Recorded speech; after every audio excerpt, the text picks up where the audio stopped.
नमस्कार दोस्तों, स्वागत है आपका मेरे यूट्यूब चैनल धमाका जीके पर। दोस्तों आज मैं आपको करवाने जा रही हूँ पिनेकल एसएससी सामान्य अध्ययन की बुक के तीसरे एडिशन से राज्य व्यवस्था सेक्शन के टॉपिक 6 और 7 समिति की रिपोर्ट और संसद से संबंधित दिए गए मोस्ट इम्पोर्टेंट प्रश्नों को।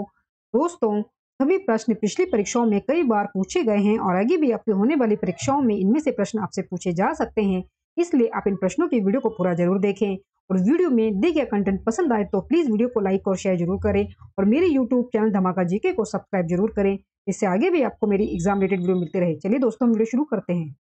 दोस्तों अभी तक हमने राज्य व्यवस्था सेक्शन में 5 टॉपिक में कुल 285 प्रश्नों को कंप्लीट कवर कर लिया था और ये हमारा अब छठा टॉपिक है समिति की रिपोर्ट। और दोस्तों इसमें हमारे प्रश्न शुरू हो रहे हैं 286वें प्रश्न से। दोस्तों प्रश्न है, लोक लेखा समिति के सदस्य कितने अवधि यानी कि वर्ष के लिए चुने जाते हैं?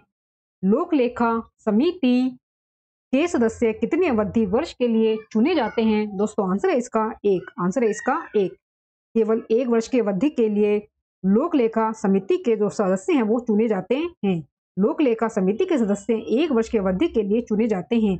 लोक लेखा समिति सबसे पुरानी संसदीय समिति है और पहली बार 1921 में ये गठित की गई थी। समिति में 22 सदस्य होते हैं। 15 सदस्य लोकसभा द्वारा चुने जाते हैं। राज्यसभा के 7 सदस्य इससे जुड़े होते हैं।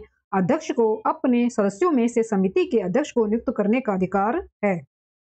दोस्तों अगला प्रश्न है, निम्नलिखित में से कौन सा व्यक्ति भारतीय क्रिकेट कंट्रोल बोर्ड में लोढ़ा सुधारों के कार्यान्वयन की देखरेख के लिए 2017 में भारत के सर्वोच्च न्यायालय द्वारा नियुक्त प्रशासकों की समिति का हिस्सा नहीं था?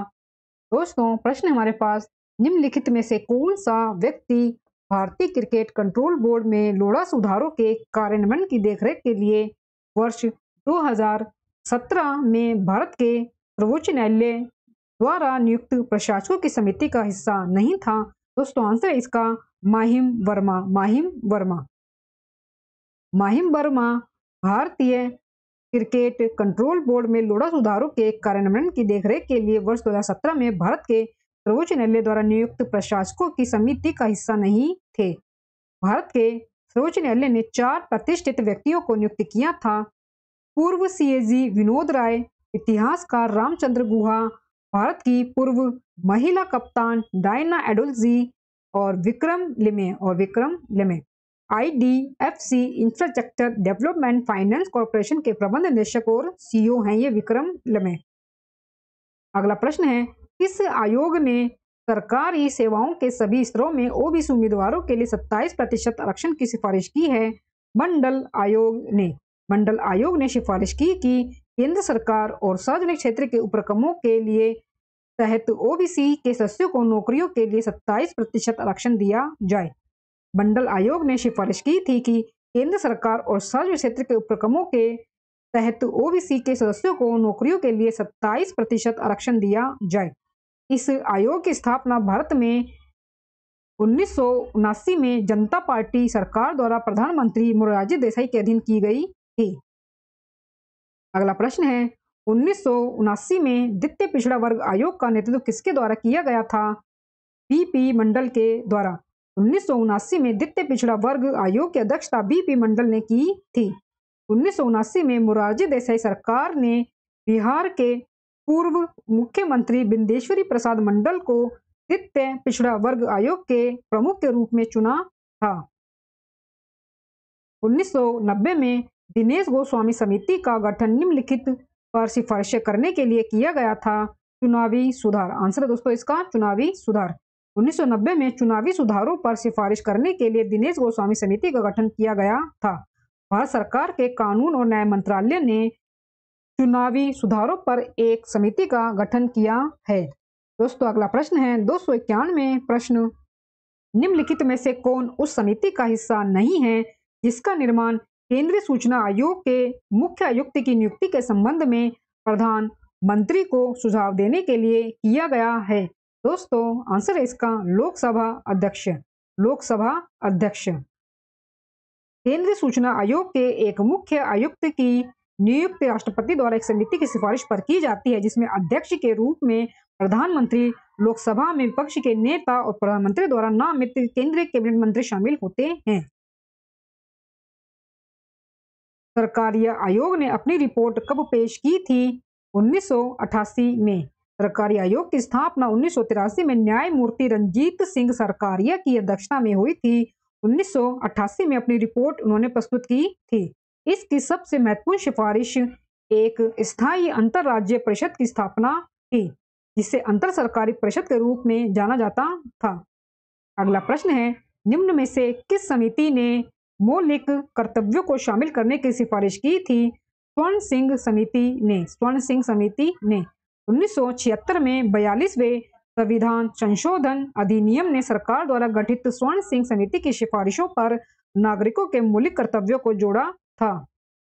अंतर्राज्यीय परिषद की स्थापना किस समिति की सिफारिश पर की गई थी? सरकारिया आयोग। आंसर है इसका सरकारिया आयोग। अंतर्राज्यीय परिषद 1990 में सरकारी आयोग की सिफारिश पर राष्ट्रपति के आदेश द्वारा स्थापित एक गैर स्थायी संवैधानिक निकाय है।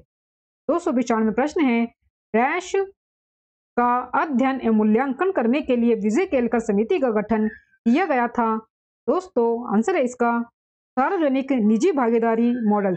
सार्वजनिक निजी भागीदारी मॉडल का अध्ययन एवं मूल्यांकन करने के लिए विजय केलकर समिति का गठन किया गया था। केलकर समिति का गठन सार्वजनिक निजी भागीदारी मॉडल का अध्ययन करने और मूल्यांकन करने और उनके प्रभावी कार्यान्वयन के लिए सरकार में क्षमता निर्माण में सुधार करने के लिए किया गया था। 296 प्रश्न है, द्वितीय पिछड़ा वर्ग आयोग को डैश नाम से भी जाना जाता है? दोस्तों आंसर है इसका मंडल आयोग। द्वितीय पिछड़ा वर्ग आयोग को मंडल आयोग भी कहा जाता है, जिसे तत्कालीन भारत सरकार के द्वारा स्थापित किया गया था। डैश विशिष्ट आवश्यकताओं और प्रक्रियाओं के लिए सुप्रीम कोर्ट द्वारा निर्धारित दिशा निर्देश हैं, जिनका पालन पुलिस को किसी भी व्यक्ति को गिरफ्तार करने और हिरासत में लेने और पूछताछ करने के लिए करना पड़ता है। दोस्तों आंसर है इसका डी के बसु दिशा निर्देश। डी के बसु दिशा निर्देश भारत के सर्वोच्च न्यायालय द्वारा पुलिस और अन्य एजेंसियों के लिए किसी भी व्यक्ति की गिरफ्तारी, हिरासत और पूछताछ के दौरान पालन करने के लिए निर्धारित विशिष्ट आवश्यकताएं और प्रक्रियाएं हैं। अगला प्रश्न है, मालीमठ समिति की रिपोर्ट का संबंध किससे है? दोस्तों आंसर है इसका आपराधिक न्याय प्रणाली में सुधार से। मालीमठ समिति ने 2003 में अपनी रिपोर्ट प्रस्तुत की, जिसने अपराध जांच और सजा पर सिफारिशें की थी। यूनाइटेड किंगडम की संसद का 7 सदस्य समूह था, जिसका गठन ब्रिटिश भारत के लिए संवैधानिक सुधारों को सुझाने के लिए किया गया था। दोस्तों आंसर है इसका Simon commission sir John Simon की अध्यक्षता के 7 ब्रिटिश सदस्यों का एक समूह था। भारत में संवैधानिक सुधारों का अध्ययन करने के लिए आयोग 1928 में ब्रिटिश भारत में आया था। 1928 में ब्रिटिश भारत में आया था साइमन आयोग। दोस्तों आगे हमारे पास संसद और ये हमारा राज्य व्यवस्था में 7वां टॉपिक है। प्रश्न हमारे 300 प्रश्न से, लोकसभा के अध्यक्ष और उपाध्यक्ष की अनुपस्थिति में संसद के दोनों सदनों की संयुक्त बैठक की अध्यक्षता कौन करता है? लोकसभा के अध्यक्ष और उपाध्यक्ष की अनुपस्थिति में संसद के दोनों सदनों की संयुक्त बैठक की अध्यक्षता कौन करता है? दोस्तों आंसर है इसका राज्यसभा के उपसभापति। लोकसभा के अध्यक्ष और उपाध्यक्ष की अनुपस्थिति में राज्यसभा के उपसभापति अध्यक्षता करते हैं। ओम बिरला वर्तमान 2022 लोकसभा अध्यक्ष है। अनुच्छेद 93 लोकसभा के अध्यक्ष और उपाध्यक्ष से संबंधित है और अनुच्छेद 95 में अध्यक्ष के पद के कर्तव्यों का पालन करने या अध्यक्ष के रूप में कार्य करने के लिए उपाध्यक्ष या अन्य व्यक्ति की शक्ति को बताता है। और दोस्तों अनुच्छेद जो 96 है, अध्यक्ष या उपाध्यक्ष का अध्यक्षता नहीं करना जबकि उनके पद से हटाने का प्रस्ताव विचाराधीन है। 301 प्रश्न है, निम्नलिखित में से कौन संघ की कार्यपालिका का हिस्सा नहीं है? निम्नलिखित में से कौन संघ की कार्यपालिका का हिस्सा नहीं है? आंसर है दोस्तों इसका भारत का सर्वोच्च न्यायालय। सर्वोच्च न्यायालय सबसे वरिष्ठ संवैधानिक न्यायालय है और उसके पास न्यायिक समीक्षा की शक्ति है। इसकी स्थापना 26 जनवरी 1950 को हुई थी। एच.जे. कानिया सर्वोच्च न्यायालय के पहले मुख्य न्यायाधीश थे। अनुच्छेद 124 सर्वोच्च न्यायालय की स्थापना और संविधान से जुड़ा है। महाराष्ट्र राज्य में राज्यसभा की कितनी सीटें हैं? 19। आंसर है इसका 19। महाराष्ट्र 19 सीटों का चुनाव करता है और वे परोक्ष रूप से महाराष्ट्र के राज्य विधायकों द्वारा चुने जाते हैं। चौथी अनुसूची में राज्यसभा में राज्यों और केंद्र शासित प्रदेशों के लिए सीटों के आवंटन के संबंध में प्रावधान है। अनुच्छेद 80 राज्यों की परिषद की संरचना से संबंधित है। 303 प्रश्न है। एक मंत्री डैश की अवधि के लिए संसद के किसी भी सदन का सदस्य नहीं है, उस अवधि की समाप्ति पर मंत्री नहीं रहेगा। दोस्तों आंसर है लगातार 6 महीने। लगातार 6 महीने। अनुच्छेद 75 का उपबंध 5 एक मंत्री जो लगातार 6 महीने की अवधि के लिए संसद के किसी भी सदन का सदस्य नहीं है, उस अवधि की समाप्ति पर मंत्री नहीं रहेगा। 304 प्रश्न है। संसद के दोनों सदनों द्वारा पारित होने और संसद द्वारा सहमति के बाद कोई विधेयक संसद का एक अधिनियम बन जाता है। दोस्तों आंसर इसका राष्ट्रपति की सहमति के बाद। संसद के दोनों सदनों द्वारा पारित होने और राष्ट्रपति द्वारा सहमति के बाद एक विधेयक संसद का एक अधिनियम बन जाता है।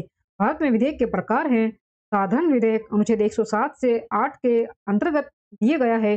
धन विधेयक जो दिया गया है दोस्तों अनुच्छेद 110 के अंतर्गत। वित्तीय विधेयक अनुच्छेद 117 के अंतर्गत और संविधान संशोधन विधेयक अनुच्छेद 368 के अंतर्गत। अध्यादेश को बदलने वाला विधेयक अनुच्छेद 123 के अंतर्गत। अध्यादेश को बदलने वाला विधेयक अनुच्छेद 123 के अंतर्गत। नेक्स्ट क्वेश्चन है दोस्तों, संसद में धन विधेयकों के संदर्भ में निम्नलिखित में से कौन सा कथन गलत है? दोस्तों दिए गए आपके ऑप्शन है। लोकसभा राज्यसभा की सभी या किसी भी सिफारिश को स्वीकार या अस्वीकार कर सकती है। दूसरा दोस्तों दिया गया है इसे केवल लोकसभा में पेश किया जा सकता है। तीसरा है इसे राज्यसभा द्वारा अस्वीकार या संशोधित किया जा सकता है। और चौथा दोस्तों कथन है इसे केवल एक मंत्री द्वारा पेश किया जा सकता है। तो दोस्तों आंसर है इसका इसे राज्यसभा द्वारा अस्वीकार या संशोधित किया जा सकता है। ये कथन दोस्तों जो है धन विधेयक के संदर्भ में गलत दिया गया है। धन विधेयकों को संविधान के अनुच्छेद 110 में परिभाषित किया गया है। धन विधेयकों में सरकार के कर प्रस्ताव होते हैं जो नए करों और मौजूदा करों की दरों में बदलाव के बारे में बताते हैं। अगला प्रश्न है बच्चों का निःशुल्क अनिवार्य शिक्षा का अधिकार अधिनियम या शिक्षा का अधिकार अधिनियम भारत की संसद का एक अधिनियम है जो वर्ष डैश में अधिनियमित किया गया है। आंसर है इसका 2009 में। बच्चों का मुफ्त और अनिवार्य शिक्षा का अधिकार अधिनियम या शिक्षा का अधिकार अधिनियम वर्ष 2009 में अधिनियमित भारत की संसद का एक अधिनियम है। संविधान 86वां संशोधन अधिनियम 2002 में अनुच्छेद 21(a) को सम्मिलित किया गया है।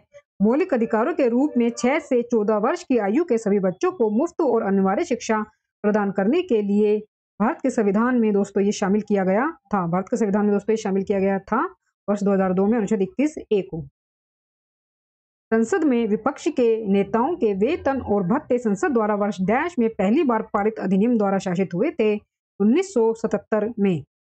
संसद में विपक्ष के नेताओं के वेतन और भत्ते वर्ष 1977 में संसद द्वारा पहली बार पारित अधिनियम द्वारा शासित होते हैं। 308 प्रश्न है अविश्वास प्रस्ताव के संदर्भ में निम्नलिखित में से कौन सा कथन गलत है? दोस्तों कथन है हमारे पास यदि यह लोकसभा में पारित हो जाता है तो मंत्रिपरिषद को पद से इस्तीफा देना होगा। दूसरा कथन है यह मंत्रिपरिषद में लोकसभा के विश्वास को सुनिश्चित करने के लिए पेश किया जाता है। तीसरा है इसे केवल मंत्रिपरिषद के विरुद्ध ही पेश किया जा सकता है। और दोस्तों चौथा कथन है इसे लोकसभा में अपनाने के कारणों को बताना चाहिए। दोस्तों आंसर है इसका ऑप्शन डी, इसे लोकसभा में अपनाने के कारणों को बताना चाहिए। दोस्तों ये अविश्वास प्रस्ताव के संदर्भ में दिया गया गलत कथन है। अविश्वास प्रस्ताव नो कॉन्फिडेंस। अविश्वास प्रस्ताव नो कॉन्फिडेंस एक समर्थन या वोट है जो कि एक व्यक्ति या एक समूह जिम्मेदारी सरकार या प्रबंधकीय की स्थिति को धारण करने में सक्षम नहीं है, संभवतः इसीलिए कि वे कुछ मामलों में अपर्याप्त है। विशेषाधिकार प्रस्ताव एक विशेषाधिकार प्रस्ताव एक प्रस्ताव है जिसे सामान्य व्यवसाय पर प्राथमिकता दी जाती है क्योंकि वह बहुत महत्व या तत्कालिकता के मामलों से संबंधित है। और स्थगन प्रस्ताव एक महत्वपूर्ण और जरूरी मुद्दे पर चर्चा के लिए पेश किया जाता है। दोस्तों, निंदा प्रस्ताव में एक मुख्य प्रस्ताव है जो अस्वीकृति की एक मजबूत राय व्यक्त करता है जिस पर विधानसभा द्वारा बहस की जा सकती है और बहुमत से अपनाया जा सकता है। 309 प्रश्न है, निम्नलिखित में से कौन संसद के दोनों सदनों के संयुक्त बैठक की अध्यक्षता करता है? लोकसभा के अध्यक्ष। निम्नलिखित में से कौन संसद के दोनों सदनों की संयुक्त बैठक की अध्यक्षता करता है? लोकसभा के अध्यक्ष। संसद की संयुक्त बैठक राष्ट्रपति द्वारा बुलाई जाती है और इसकी अध्यक्षता लोकसभा अध्यक्ष या उसके अनुपस्थिति में लोकसभा के उपाध्यक्ष या उनके अनुपस्थिति में राज्यसभा के उपाध्यक्ष द्वारा की जाती है।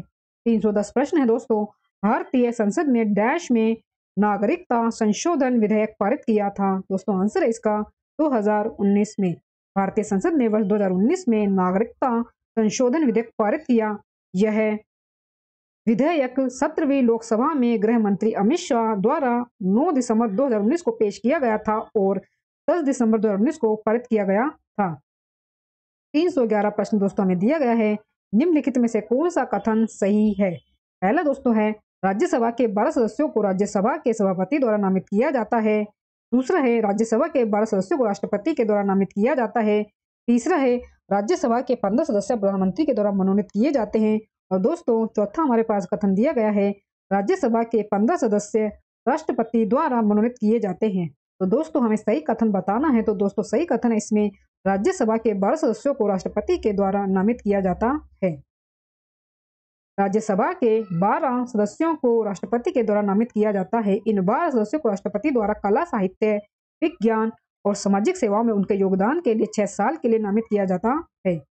312 प्रश्न दोस्तों, लोकसभा का अध्यक्ष अपना इस्तीफा निम्नलिखित को सौंप सकता है?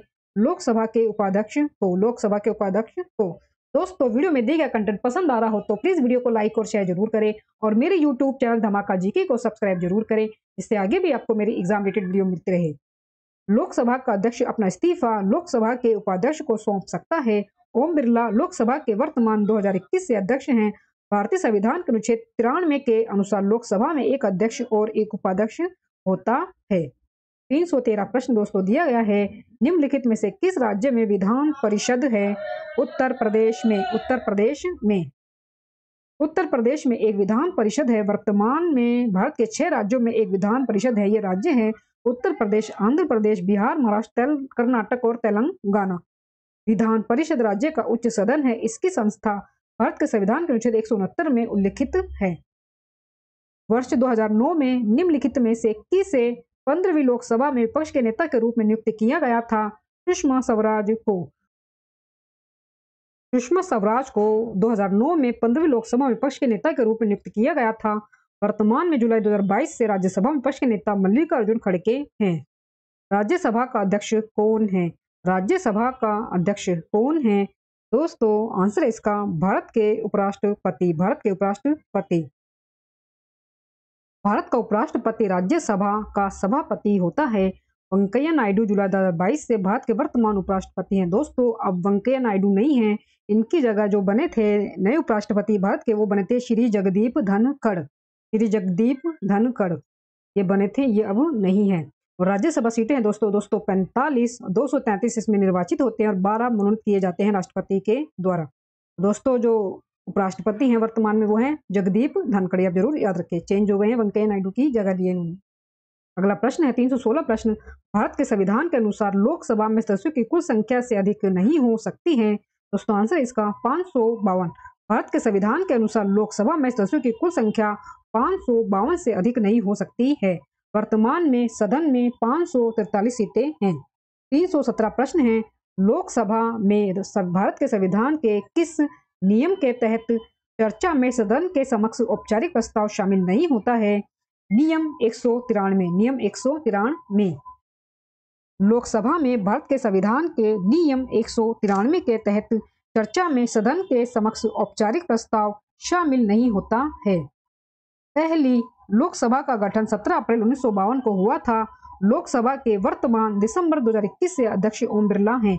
सीटें हैं 543। महासचिव उत्पल कुमार सिंह। 17वीं लोकसभा में संसद की महिला सदस्यों की कुल संख्या कितनी है? 78। 17वीं लोकसभा में संसद की महिला सदस्यों की कुल संख्या 78 है। वर्तमान में सदन में 543 सीटें हैं। भारत के संविधान द्वारा आवंटित सदन की अधिकतम सदस्यता 550 है। निम्नलिखित में से किस वर्ष में पहली बार राज्यसभा का गठन किया गया था? वर्ष 1952 में। राज्यसभा का गठन पहली बार वर्ष 1952 में किया गया था।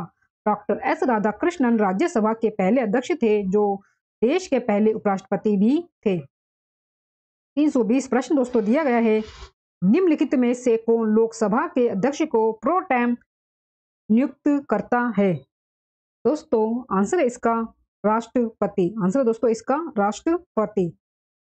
राष्ट्रपति लोकसभा के अध्यक्ष को प्रोटेम नियुक्त करते हैं। वह आम चुनावों के बाद संसद के निचले सदन में कार्यों के संचालन के लिए सीमित समय के लिए नियुक्त एक अस्थायी अध्यक्ष हैं। राष्ट्रपति द्वारा राज्यसभा में कितने सदस्यों को मनोनीत किया जाता है? 12 सदस्यों को। 12 सदस्यों को राष्ट्रपति के द्वारा कला, साहित्य, विज्ञान और सामाजिक सेवाओं में उनके योगदान के लिए राज्यसभा में नामित किया जाता है। भारत के संविधान के अनुच्छेद 80 के अनुसार राज्यसभा की संभावित बैठने की क्षमता 250, जिसमें 238 निर्वाचित और 12 नियुक्त हैं। निम्नलिखित में से किस वर्ष में पहली बार राज्य परिषद यानी कि राज्यसभा का गठन किया गया था? आंसर है 1952 में। 1952 में राज्यसभा या राज्य परिषद की पहली बैठक 13 मई 1952 को हुई थी। भारतीय संघीय ढांचे में राज्यसभा भारत की 30 सदनीय संसद का ऊपरी सदन है। राज्यसभा या राज्य परिषद की पहली बैठक 13 मई 1952 को हुई थी। भारतीय संघीय ढांचे में राज्यसभा भारत की 30 सदनीय संसद का ऊपरी सदन है। 323वां प्रश्न दोस्तों दिया गया है, राज्यसभा के कामकाज के संबंध में निम्नलिखित में से कौन सा कथन सही है? दोस्तों दिए गए आपके ऑप्शन है, राज्यसभा हर दूसरे साल भंग होती है। दूसरा है, लोकसभा के विघटन के बाद राज्यसभा भंग हो जाती है। तीसरा है, भारत के राष्ट्रपति की सहमति के बाद राज्यसभा भंग कर दी जाती है। चौथा ऑप्शन है, राज्यसभा भंग नहीं होती है। तो दोस्तों आपको सही कथन बताना है, तो आंसर इसका राज्यसभा भंग नहीं होती है। राज्यसभा एक स्थायी निकाय है और इसे किसी भी समय भंग नहीं किया जा सकता है। तथापि प्रत्येक दूसरे वर्ष 1/3 सदस्य इसके सेवा से निवृत्त हो जाते हैं और प्रत्येक तीसरे वर्ष की शुरुआत में नए चुनाव और राष्ट्रपति के नामांकन के द्वारा रिक्तियों को भरा जाता है। डैश सदन के समक्ष एक विधायी प्रस्ताव का मसौदा है। एक बिल। सभी विधायी प्रस्तावों को संसद के समक्ष विधेयकों के रूप में लाया जाता है। एक विधेयक मसौदे में एक कानून है और तब तक कानून नहीं बन सकता जब तक कि उसे संसद के दोनों सदनों और भारत के राष्ट्रपति की सहमति प्राप्त ना हो। अगला प्रश्न है, निम्नलिखित में से कौन राज्यसभा का पदेन सभापति है? भारत के उपराष्ट्रपति। भारत का उपराष्ट्रपति राज्यसभा का पदेन सभापति होता है और भारतीय संविधान के अनुच्छेद 64 में उल्लिखित इसके सत्रों की अध्यक्षता करता है। मुप्पा वरापू वेंकैया नायडू एक भारतीय राजनीतिक है जो 2017 से भारत के 13वें और वर्तमान उपराष्ट्रपति के रूप में कार्यरत हैं। दोस्तों अब ये नहीं है, अब जो है 14वें बन चुके हैं। जगदीप धनखड़ दोस्तों बन चुके हैं, ये 14वें उपराष्ट्रपति बन चुके हैं। तो ये आप जरूर याद रखें। असम राज्य से राज्यसभा की कितनी सीटें आती हैं? दोस्तों आंसर है इसका 7। राज्यसभा की 7 सीटें असम राज्य से आती हैं। श्री हिमंत बिस्वा शर्मा असम के 15वें मुख्यमंत्री हैं और जगदीश मुखी असम के राज्यपाल हैं। दोस्तों जगदीश मुखी अब नहीं हैं। असम के जो वर्तमान में राज्यपाल हैं दोस्तों वो गुलाब चंद कटारिया हैं। गुलाब चंद कटारिया है, ये आप जरूर याद रखें। गुलाब चंद कटारिया ये हैं असम के नए राज्यपाल। ये अभी नियुक्त किए गए थे फरवरी 2023 में। फरवरी 2023 में। अगला प्रश्न है, डैश इस पद पर निर्वाचित किए जाने की तारीख जिस लोकसभा में उसका निर्वाचन किया गया हो से लेकर उसके भंग होने के बाद नई लोकसभा की प्रथम बैठक के ठीक पहले तक इस पर आसीन रहता है। दोस्तों आंसर इसका सभापति। सभापति यानी कि स्पीकर। सभापति अपने चुनाव की तारीख से लोकसभा की पहली बैठक के विघटन के तुरंत पहले तक पद धारण करता है जिसमें वह निर्वाचित हुआ था। एक स्पीकर निचले सदन की मर्यादा को बनाए रखने के लिए जिम्मेदार होता है। प्रत्येक लोकसभा का सामान्य कार्यकाल डैश वर्ष होता है 5 वर्ष। प्रत्येक लोकसभा का सामान्य कार्यकाल 5 वर्ष है। इसे राष्ट्रपति द्वारा मंत्रिपरिषद की सलाह पर पहले भंग किया जा सकता है। 329वां प्रश्न दोस्तों दिया गया है, भारतीय संविधान के किस अनुच्छेद के अनुसार एक व्यक्ति संसद में एक सीट भरने के लिए चुने जाने के योग्य नहीं होगा जब तक कि वह भारत का नागरिक ना हो? दोस्तों आंसर है अनुच्छेद 84 के अंतर्गत। संविधान के अनुच्छेद 84 के अनुसार एक व्यक्ति संसद का सदस्य बनने के लिए योग्य है बशर्ते कि वह भारत का नागरिक हो और राज्यसभा के मामले में 30 वर्ष और लोकसभा के मामले में 25 वर्ष की आयु पूरी कर चुका हो। लोकसभा के 552 सदस्यों में से डैश सदस्यों का राज्यों का प्रतिनिधित्व करते हैं।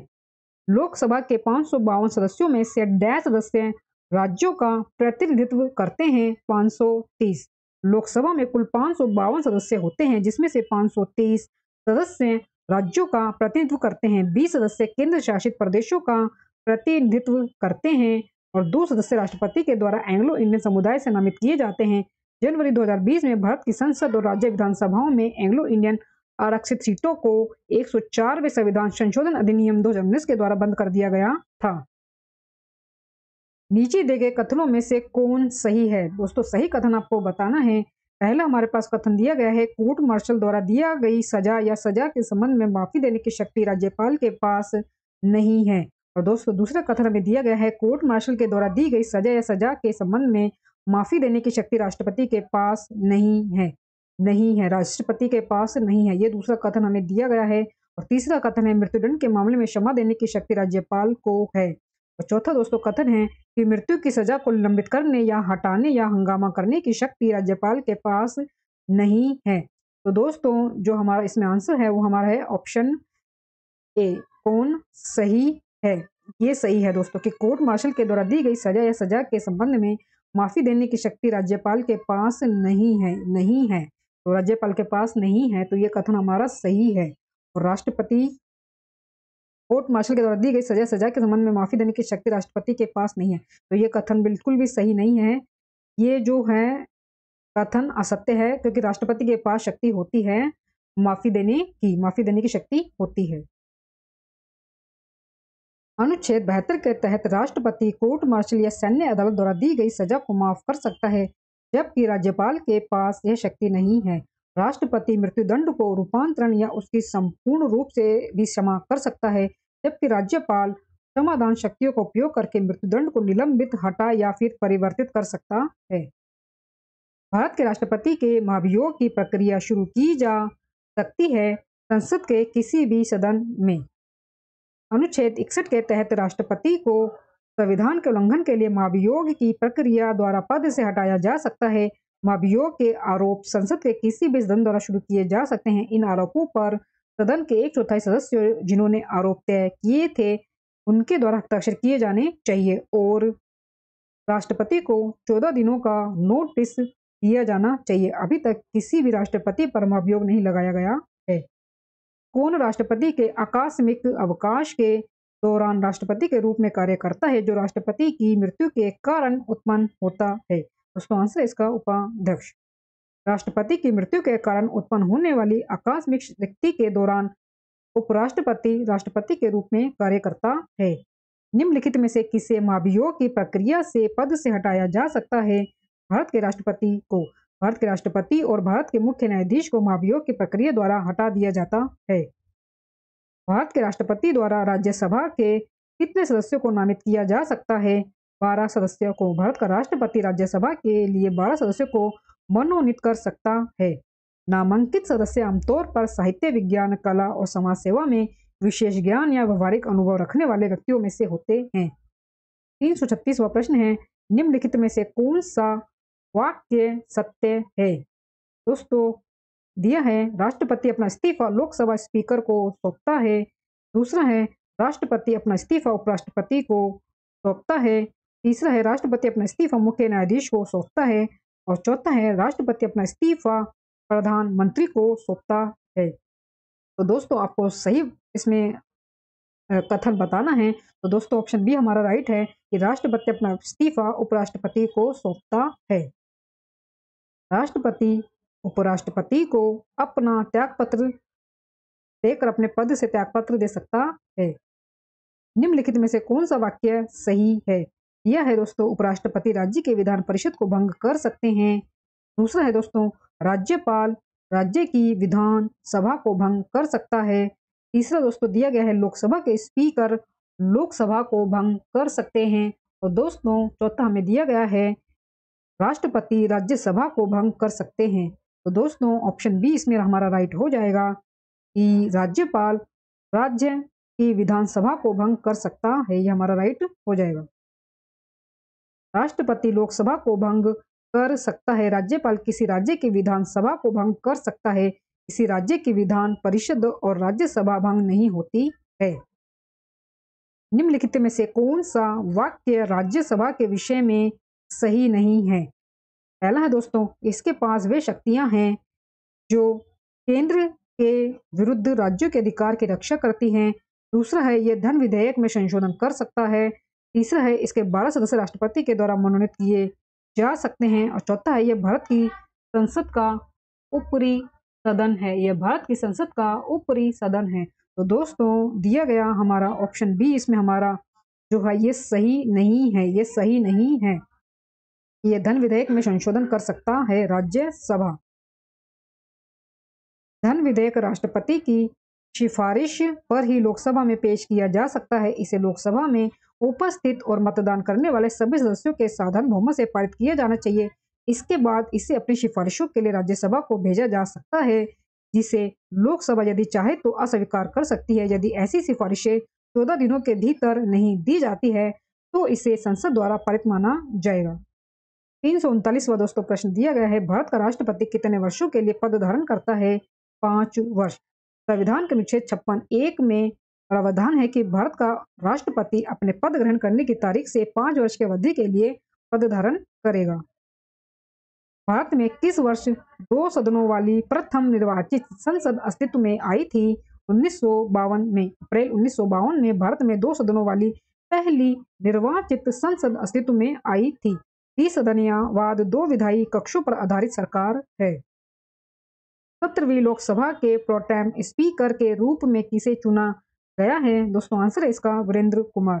वीरेंद्र कुमार 17वीं लोकसभा के प्रोटेम स्पीकर चुने गए थे।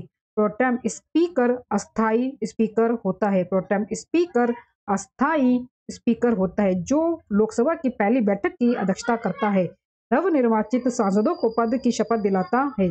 342वां दोस्तों हमें प्रश्न दिया गया है, निम्नलिखित में से कौन राज्यों के महाधिवक्ता की नियुक्ति करता है? दोस्तों आंसर है इसका राज्य का राज्यपाल। अनुच्छेद 145 प्रत्येक राज्य का राज्यपाल राज्य के लिए महाधिवक्ता की नियुक्ति करता है जो उच्च न्यायालय का न्यायाधीश नियुक्त होने के योग्य होता है। वह राज्य सरकार को कानूनी मामलों पर सलाह देने के लिए जिम्मेदार है जो राज्यपाल उसे संदर्भित करता है। भारत के मुख्य न्यायाधीश व की नियुक्ति कौन करता है? राष्ट्रपति। भारतीय संविधान के अनुच्छेद 124(2) के अनुसार भारत के मुख्य न्यायाधीश और सर्वोच्च न्यायालय के न्यायाधीशों की नियुक्ति राष्ट्रपति के द्वारा की जाती है। निम्न में से कौन 2 बार देश के उपराष्ट्रपति बने हैं? सर्वपल्ली राधाकृष्णन। सर्वपल्ली राधाकृष्णन भारत के पहले उपराष्ट्रपति के रूप में चुने गए और 1952 से 1962 के बीच लगातार 2 बार उपराष्ट्रपति ये चुने गए थे।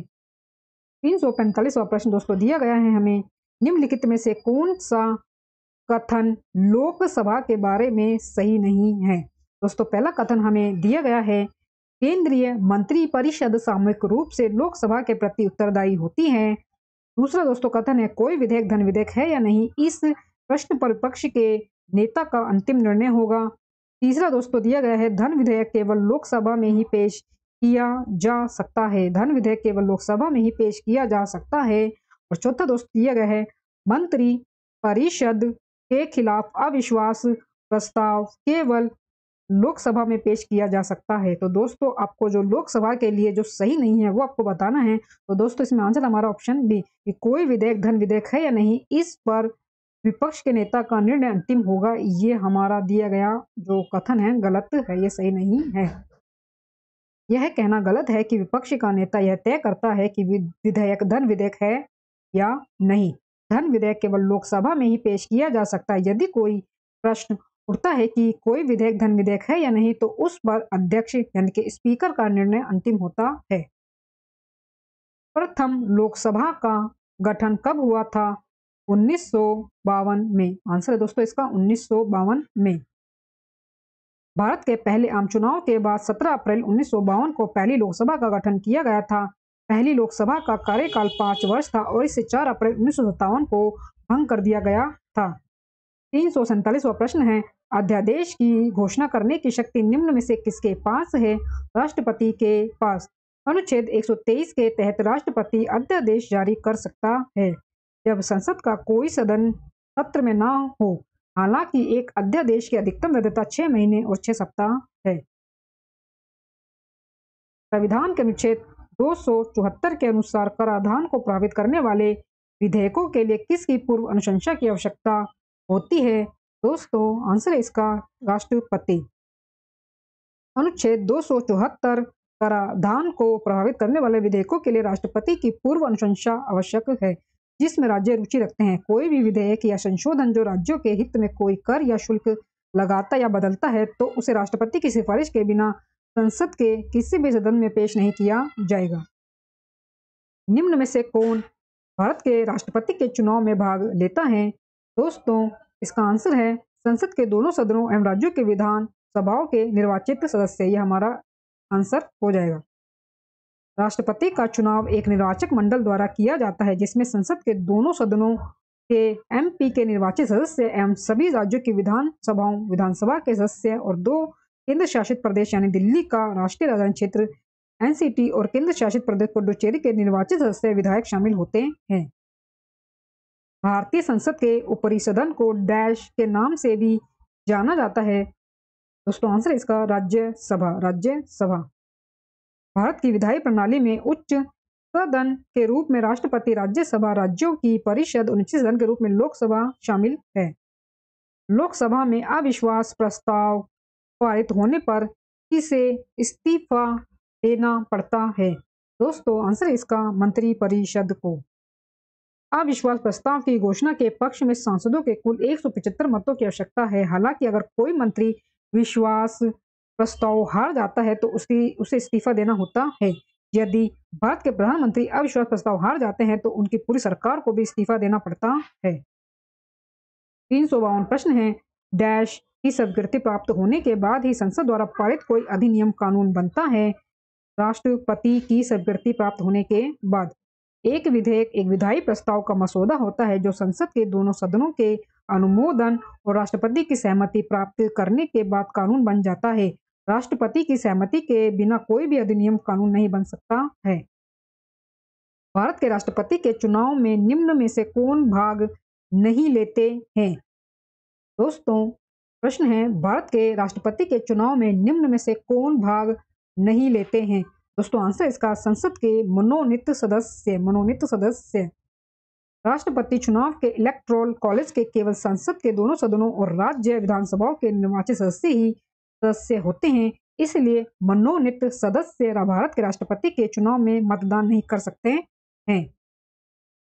राष्ट्रपति के चुनाव से संबंधित सभा विवादों एवं शंकाओं की जांच करने एवं निर्णय लेने की शक्ति डैश में निहित है? दोस्तों आंसर है सर्वोच्च न्यायालय। सर्वोच्च न्यायालय राष्ट्रपति के चुनाव के संबंध में उत्पन्न होने वाले सभी संदेहों और विवादों की जांच करता है। संसद के दोनों सदनों के संयुक्त सत्र की अध्यक्षता कौन करता है? लोकसभा स्पीकर। भारतीय संविधान के अनुच्छेद 108 के अनुसार संसद की संयुक्त बैठक राष्ट्रपति द्वारा बुलाई जाती है और इसकी अध्यक्षता अध्यक्ष स्पीकर के द्वारा की जाती है, लोकसभा के स्पीकर के द्वारा की जाती है। भारतीय संविधान के अनुच्छेद 103 के तहत लोकसभा की एक बैठक के लिए कार्यसाधक पूर्ति सदन के सदस्यों की कुल संख्या की डैश होनी चाहिए? दोस्तों आंसर इसका 10वां हिस्सा। लोकसभा की बैठक का गठन करने के लिए गणपूर्ति भारत के संविधान के अनुच्छेद 103 के तहत सदन के सदस्यों की कुल संख्या का 10वां हिस्सा है। प्रथम लोकसभा का पहला सत्र डैश पर शुरू हुआ? 13 मई 1952 पर, 13 मई 1952 को। भारत के पहले आम चुनाव के बाद 17 अप्रैल 1952 को पहली लोकसभा का गठन किया गया था। इस लोकसभा का पहला सत्र 13 मई 1952 को शुरू हुआ था। लोकसभा में प्रश्नों की स्वीकार्यता का निर्णय कौन करता है? वक्ता यानी कि स्पीकर। लोकसभा का स्पीकर लोकसभा में प्रश्नों की स्वीकार्यता तय करता है। संसदीय कार्यवाही में मतदान में उनकी प्राथमिकता के अनुसार प्रतिदिन कितने मामलों को शून्यकाल के दौरान उठाए जाने की अनुमति है? 20। आंसर इसका 20। लोकसभा में शून्यकाल के दौरान केवल 20 मामले ही उठाए जा सकते हैं। राज्यसभा में अनुरोधों की कुल संख्या एक दिन में 7 से अधिक होने की अनुमति नहीं है। शून्यकाल के लिए आवंटित कुल समय 30 मिनट है। शून्यकाल के लिए आवंटित कुल समय 30 मिनट है, जिसमें एक सदस्य को मुद्दा उठाने के लिए 3 मिनट का समय मिलता है। 360 प्रश्न दोस्तों दिया गया है। मामले जो व्यवस्था का प्रश्न नहीं है को लोकसभा के नियम डैश के तहत विशेष उल्लेख के माध्यम से उठाया जा सकता है। आंसर है 377। नियम 377 के तहत, लोकसभा के नियम 377 के तहत विशेष उल्लेख के माध्यम से ऐसे मामले उठाए जा सकते हैं जो व्यवस्था के मुद्दे नहीं हैं। निम्न में से किस संसदीय समिति का कोई भी सदस्य राज्यसभा से नहीं होता है? प्राक्कलन समिति का। प्राक्कलन समिति का। प्राक्कलन समिति में भारत में एक संसदीय समिति है। प्राक्कलन समिति भारत में एक संसदीय समिति है जिसमें 30 सदस्य होते हैं जो हर साल लोकसभा द्वारा चुने जाते हैं। इसके सदस्यों में से केंद्र सरकार के बजट अनुमानों की जांच करने के लिए। दोस्तों, वीडियो में दिए गए कंटेंट पसंद आ रहा हो तो प्लीज वीडियो को लाइक और शेयर जरूर करें और मेरे यूट्यूब चैनल धमाका जीके को सब्सक्राइब जरूर करें, इससे आगे भी आपको मेरी एग्जाम रिलेटेड वीडियो मिलते रहे। दोस्तों, आगे हमारे पास प्रश्न है 362वां प्रश्न। भारतीय संविधान की 10वीं अनुसूची के तहत लोकसभा के किसी भी सदस्य की अयोग्यता से संबंधित किसी भी मुद्दे पर अंतिम निर्णय डैश द्वारा दिया जाता है? भारतीय संविधान की 10वीं अनुसूची के तहत लोकसभा के किसी भी मुद्दे पर अंतिम निर्णय डैश द्वारा लिया जाता है? दोस्तों, आंसर है इसका स्पीकर लोकसभा के द्वारा, लोकसभा के स्पीकर के द्वारा। यदि कोई प्रश्न उठता है कि क्या संसद में किसी सदन का सदस्य 10वीं अनुसूची के तहत अयोग्यता के अधीन हो गया है, तो प्रश्न सदन के सभापति अध्यक्ष के निर्णय के लिए भेजा जाएगा और उसका निर्णय अंतिम होगा। सर्वोच्च न्यायालय के पहले ऐसे न्यायाधीश का नाम बताएं जिसके विरुद्ध स्वतंत्र भारत की संसद में महाभियोग का प्रस्ताव पेश किया गया था? दोस्तों, आंसर है इसका justice Ramaswamy. Justice Ramaswamy. V Ramaswamy Bharat के सर्वोच्च न्यायालय के पहले न्यायाधीश थे जिनके खिलाफ स्वतंत्र भारत में निष्कासन की कार्रवाई शुरू की गई थी।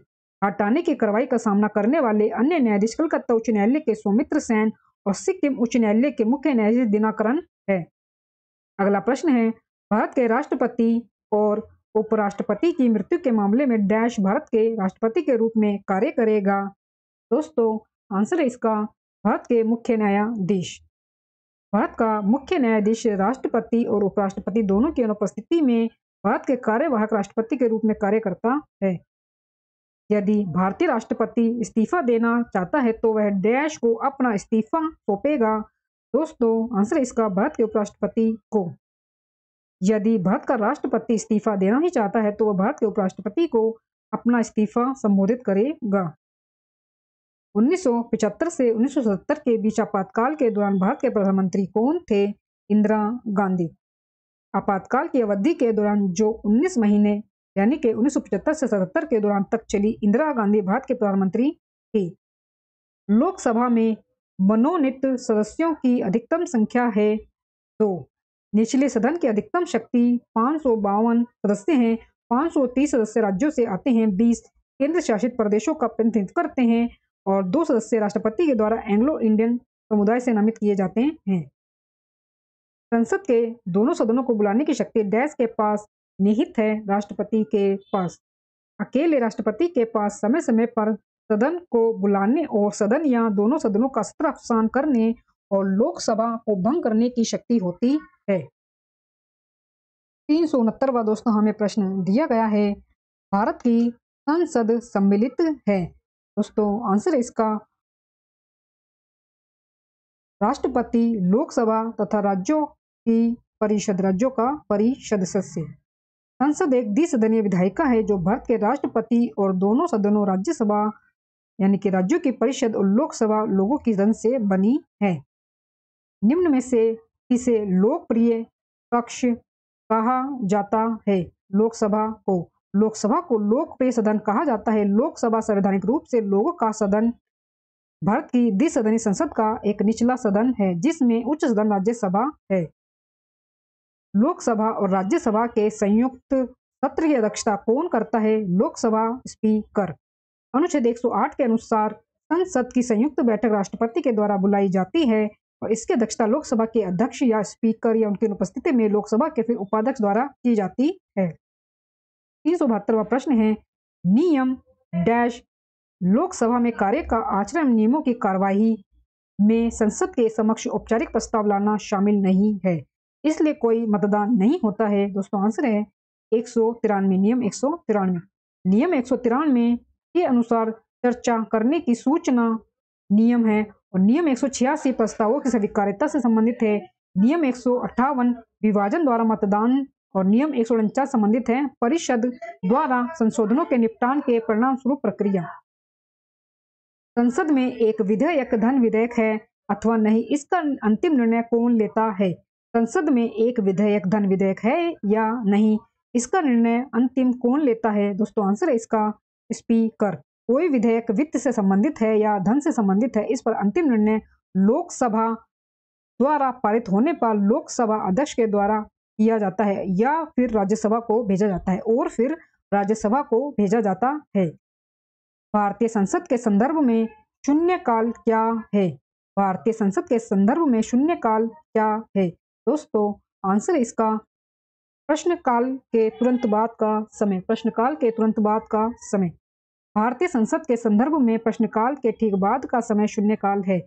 इसे प्रश्नकाल की समाप्ति और नियमित कार्य की शुरुआत के बीच के समय के अंतराल के रूप में जाना जाता है।